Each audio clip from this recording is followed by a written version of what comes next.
गुनाहों की, वो सवाब से डरती है।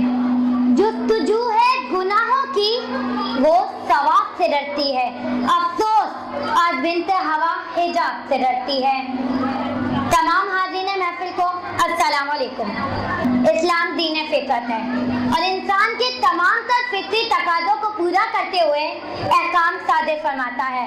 इस्लाम दुनिया का वो वाहिद मज़हब है जिसमें सिन्फ़े नाज़ुक की हकूक़ की मुकम्मल पासदारी की गई है। इसकी हिफाजत और नाम नुफ्का की जिम्मेदारी मर्द पर डाली गई है। अल्लाह ताला कुरान पाक की सूरत निसा में फरमाते हैं, अर्रिजालु कव्वामून अलन निसाई, मर्द औरतों पर कवाम है, यानी वो उनकी ज़रूरियात ज़िंदगी से लेकर उनकी ख्वाहिशात तक के पास हैं। मगर जनाबे सदर, आज के मौजूदा ज़माने में हो क्या रहा है?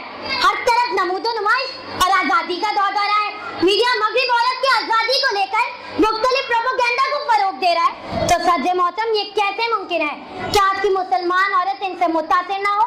यही वजह है कि आज की औरत ने आज़ादी को अपना हक समझते हुए मस्जिद के अंदर धुन तकलीफ शुरू कर दी है।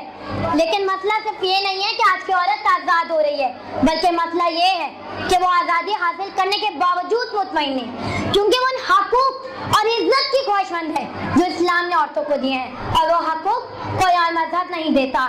सामाईन महफिल, इस्लामी माशरा और मगरबी माशरा दो मुतज़ाद सिमतें हैं और इस्लाम कभी भी मगरबी आज़ादी को अपनाने की इजाज़त नहीं देता। और जो ऐसा करता है वो दो कश्तियों का सवार होकर रह जाता है, जिसका नतीजा ये निकलता है कि वो अपनी मंजिल से ही महरूम हो जाता है। सामाईन महफिल, क्या आपको मालूम है औरत को माशी जिम्मेदारियों से आज़ाद क्यों किया है? ताकि वो यकसू होकर माशरे के बेहतरीन अफराद की परवरिश कर सके और ऐसे माशरे की बुनियाद रख सके जो ना सिर्फ माँ, बहन और बेटी को इज्जत दे सके, बल्कि बहसे से काई भी अपना किरदार अदा कर सके। ऐसे में औरत जब घर से निकलती है और मर्द के शाना में शाना काम करती है तो गैर महसूस तरीके से गैर जिम्मेदारियों में चकड़ी गई है और इज्जत, शोहरत और मुकाबले की दौड़ में शामिल होकर अपना मकाम खो बैठी है और माशरे में से दिल बहलाने की चीज बन गई है। जनाबे सदर, मैं अपनी तकरीर का इख्तिताम इस शेर से करना चाहूंगी।